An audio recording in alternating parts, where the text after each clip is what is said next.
Jesus, the reason for the season. Praise the Lord. Word to all എന്ന ഈ പ്രോഗ്രാമിലൂടെ ഞങ്ങളെ ശ്രദ്ധിക്കുന്ന എല്ലാ മാന്യ പ്രേക്ഷകർക്കും യേശുക്രിസ്തുവിൻ്റെ നാമത്തിൽ ഞങ്ങളുടെ സ്നേഹവന്ദനം.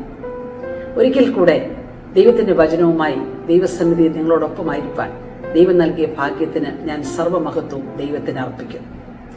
ഒരു ക്രിസ്മസ് സീസൺ കൂടെ വരവായി. ലോകമെങ്ങും ആഘോഷിക്കുന്ന ഈ ക്രിസ്മസ് സീസണിൽ യേശുവിൻ്റെ സ്നേഹത്തെക്കുറിച്ച് പങ്കുവയ്ക്കുവാൻ ദൈവം എനിക്ക് തന്ന നല്ല അവസരത്തിൽ ഞാൻ ദൈവത്തിന് നന്ദി പറയും. എന്താണ് ക്രിസ്മസ്?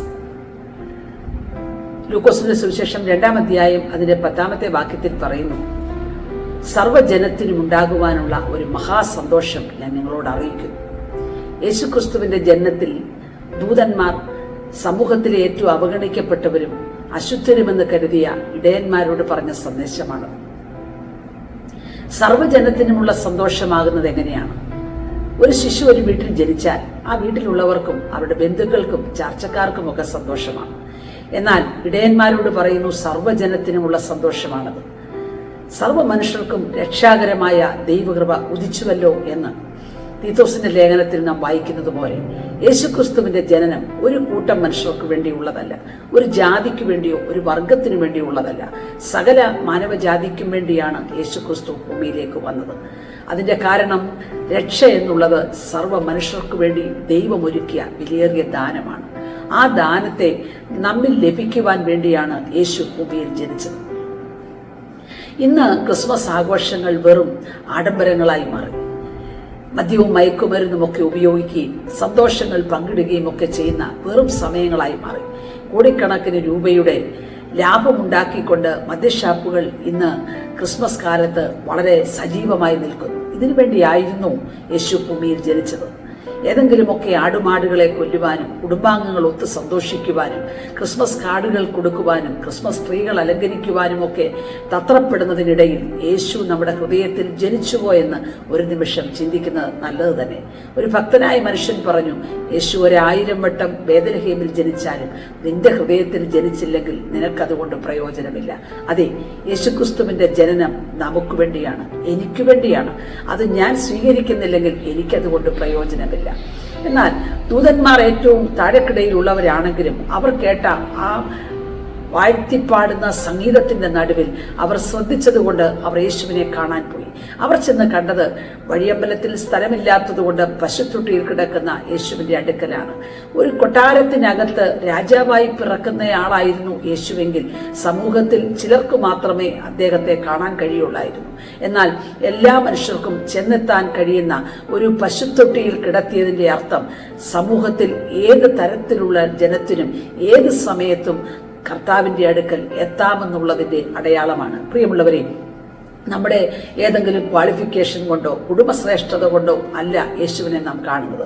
നാം ആരാണെന്ന് നോക്കാതെ നമ്മളെ ആ സ്നേഹത്താൽ നയിക്കുന്ന യേശുക്രിസ്തുവിന്റെ സ്നേഹമാണ് നമ്മിലേക്ക് പകരപ്പെടേണ്ടത്. മത്തായിയുടെ സുവിശേഷം 2-ാം അധ്യായത്തിൽ വംശാവലിക്ക് ശേഷം ഇങ്ങനെ പറയുന്നു, ഹെരോദ രാജാവിന്റെ കാലത്ത് യേശു യഹൂദിലെ ബേത്ലഹേമിൽ ജനിച്ചു. അതെ, ഹെരോദാവെന്ന ഏറ്റവും അസാന്മാർഗീയൻ ആയിരിക്കുന്ന ദുഷ്ടനായിരിക്കുന്ന രാജാവിന്റെ ഭരണകാലത്താണ് നൂറ്റാണ്ടുകൾക്ക് മുൻപ് പ്രവചന നിവർത്തി എന്ന വണ്ണം യേശുക്രിസ്തുവിന്റെ ജനനം സംഭവിക്കുന്നത്.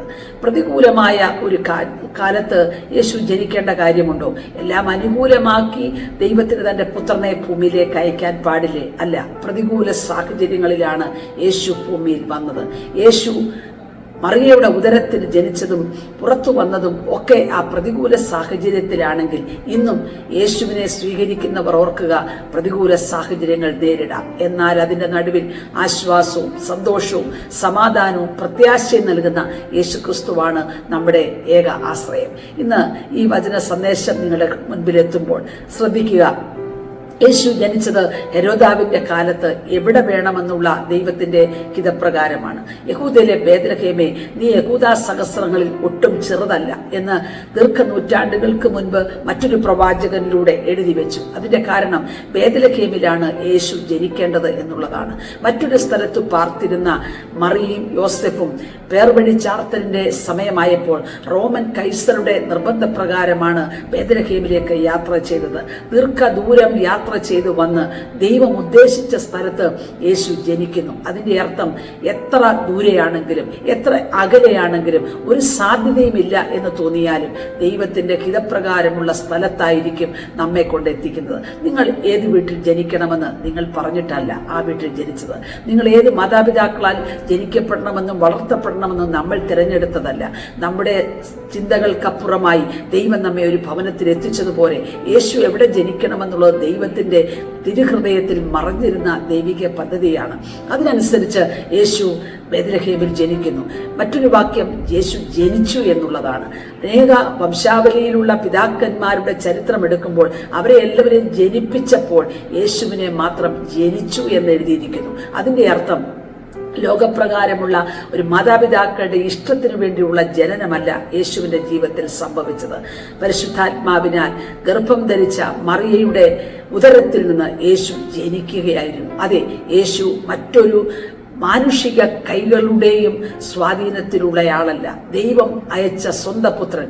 സകല അധികാരങ്ങളും ലോകത്തിൽ ഉണ്ടായിരുന്നിട്ടും അതൊന്നും തൻ്റെ വ്യക്തിപരമായ ജീവിതത്തിന് വേണ്ടി ഉപയോഗിക്കാതെ മാനവജാതിയുടെ പാപപരിഹാരത്തിനു വേണ്ടിയുള്ള ദൗത്യം ക്രൂശിൽ പൂർത്തിയാക്കുന്നതുവരെ തന്നെ അയച്ച പിതാവിൻ്റെ ദൗത്യ നിർവഹണത്തിൽ വിശ്വസ്തയോടെ നിന്ന ഒരു യേശുക്രിസ്തുവിനെയാണ് നാം വേദപുസ്തകത്തിൽ കാണുന്നത്. ഇന്ന് നാം ഈ സന്ദേശം കേൾക്കുമ്പോൾ ഓർക്കുക, ഈ ക്രിസ്മസ് സന്ദേശം ഞാൻ നിങ്ങളോട് പറയുമ്പോൾ നിങ്ങളുടെ ഹൃദയത്തിൽ യേശു ജനിക്കുവാൻ നിങ്ങളൊരു സമയമെടുത്തിട്ടുണ്ടോ? അവനെ കൈക്കൊണ്ട് അവൻ്റെ നാമത്തിൽ വിശ്വസിക്കുന്ന ഏവർക്കും ദൈവമക്കളാകുവാൻ അവൻ അധികാരം കൊടുത്തു എന്ന് ബൈബിൾ പറയുന്നു. അതിൻ്റെ അർത്ഥം യേശുക്രിസ്തുവിനെ ഹൃദയത്തിലേക്ക് സ്വീകരിക്കുവാൻ ആരൊക്കെ അവസരം ഒരുക്കിയിട്ടുണ്ടോ അവർ ദൈവമക്കളായി തീർന്നു. പിതാവിൻ്റെ മക്കളാകുകയും ക്രിസ്തുവിന് കൂട്ടവകാശികളെയും ചെയ്യുന്ന നമ്മളെ കർത്താവ് തെരഞ്ഞെടുത്തു എന്നുള്ളത് മറക്കണ്ട. എന്നാൽ യേശുവിനെ നമ്മുടെ ഹൃദയത്തിൽ സ്വീകരിക്കാത്തിടത്തോളം നമുക്ക് ആ ഭാഗ്യാവസ്ഥ ലഭിക്കില്ല കേട്ടോ. എല്ലാ മനുഷ്യർക്കും വേണ്ടിയാണ് യേശു വന്നതെങ്കിലും ഓരോരുത്തരും വ്യക്തിപരമായ ജീവിതത്തിൽ യേശുവിനെ സ്വീകരിക്കുന്നില്ലെങ്കിൽ അതുകൊണ്ട് നമുക്ക് പ്രയോജനമുണ്ടാകുകയില്ല.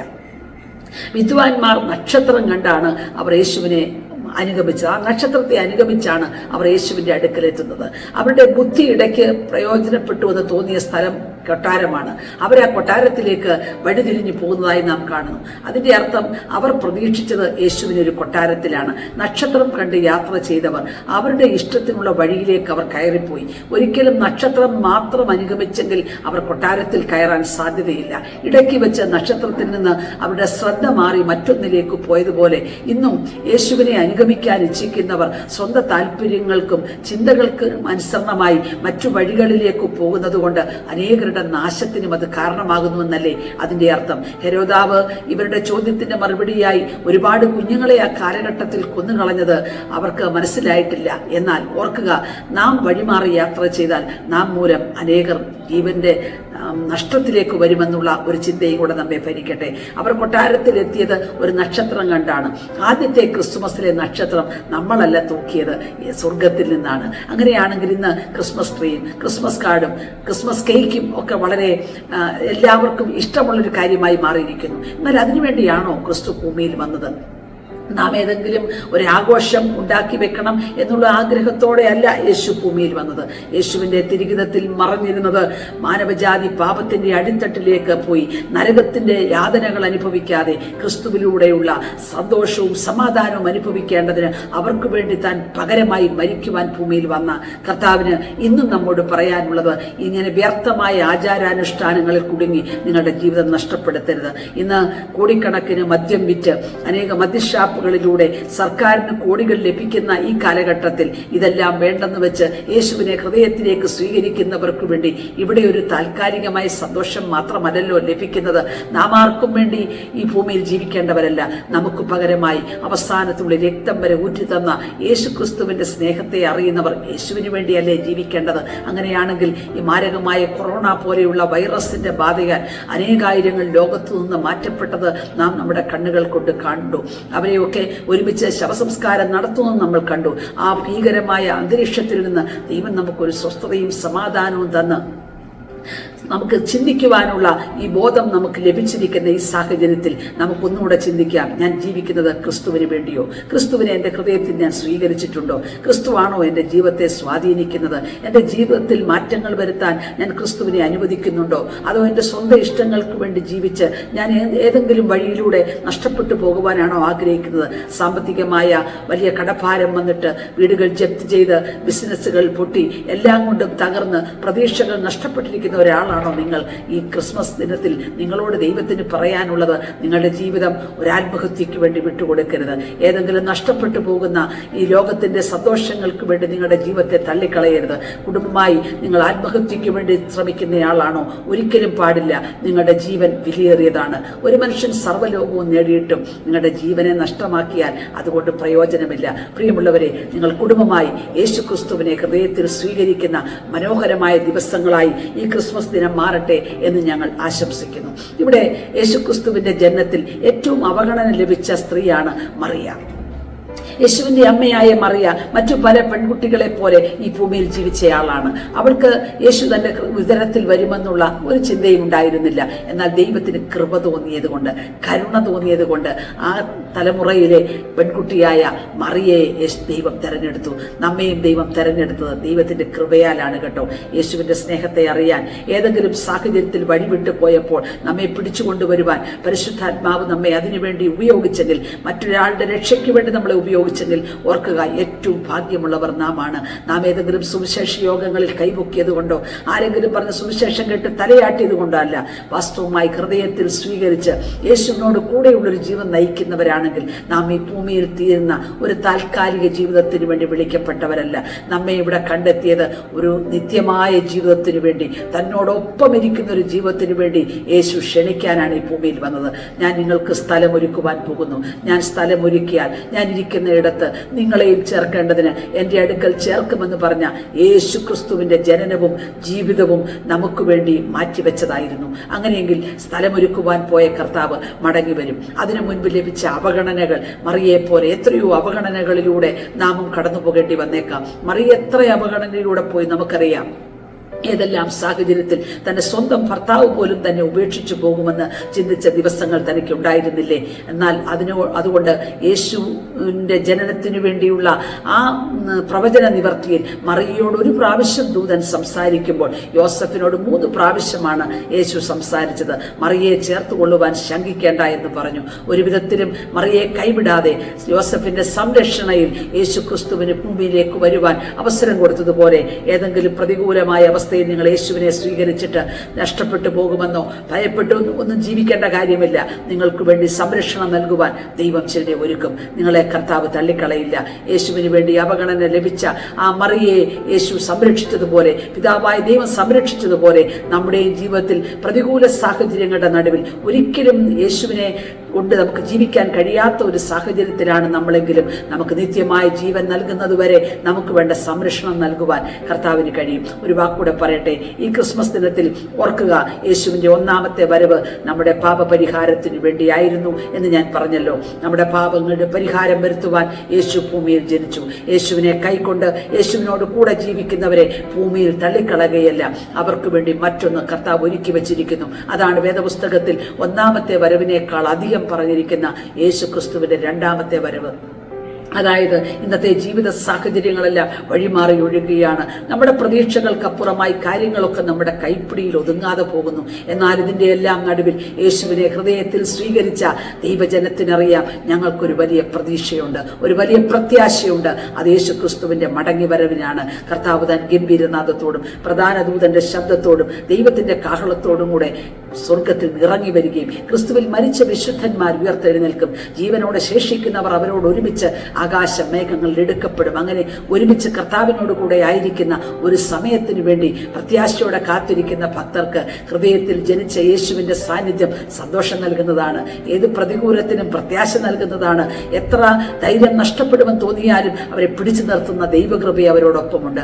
ഓർക്കുക, അതിവേഗത്തിൽ ഇനി എല്ലാ ലോക സംഭവങ്ങളും വിളിച്ചറിയിക്കുന്ന ഒരു കർത്താവിന്റെ വരവിനെ കുറിച്ച് നാം പ്രതീക്ഷിച്ചുകൊണ്ടിരിക്കുകയാണ്. എന്നെ കേൾക്കുന്ന നിങ്ങളോട് ഞാനൊരു ചോദ്യം ചോദിക്കട്ടെ. യേശു വാസ്തവമായി നിങ്ങളുടെ ഹൃദയത്തിൽ ജനിച്ചു ജനിച്ചിട്ടുണ്ടോ? നിങ്ങൾ ആ ദൈവിക സമാധാനം അനുഭവിക്കുന്നുണ്ടോ? ഇന്ന് വരെ അറിഞ്ഞിട്ടില്ലാത്ത ഒരു ദൈവിക സ്വസ്ഥത നിങ്ങൾക്ക് അനുഭവിക്കണമോ? നിങ്ങളുടെ ആത്മഹത്യയിൽ നിന്ന് പുറത്തു വരാൻ ആഗ്രഹമുണ്ടോ? നിങ്ങൾ ഇനി ഒരു മരണത്തിലേക്ക് നിങ്ങളുടെ ജീവിതത്തെ തള്ളിയിടാതെ യേശുവിനുള്ള സമാധാനം അനുഭവിക്കുവാൻ, മടങ്ങി വരുവാൻ ദൈവസ്നേഹത്തിൽ ഞങ്ങൾ നിങ്ങളെ ഓർപ്പിക്കുന്നു. കാഹളം മുഴങ്ങുമ്പോൾ ഒരുമിച്ച് കർത്താവിനെ സ്വീകരിക്കാൻ പുറപ്പെടേണ്ടതിന് ഈ ലോകത്തിലെ എല്ലാറ്റിൽ നിന്നും വിടുതൽ പ്രാപിച്ച് സന്തോഷത്തോടെ നിൽക്കുവാൻ കർത്താവ് നമ്മെ സഹായിക്കട്ടെ. ഈ ക്രിസ്മസ് ദിനത്തിൽ എല്ലാവിധ സമാധാനവും സന്തോഷവും ഐശ്വര്യവും ദൈവം നിങ്ങളുടെ കുടുംബങ്ങളിൽ നൽകട്ടെ എന്ന ആശംസയോടും പ്രാർത്ഥനയോടും കൂടെ ഞങ്ങളെ ശ്രവിച്ച എല്ലാവർക്കും നന്ദി പറയുന്നു. Thank you. God bless you.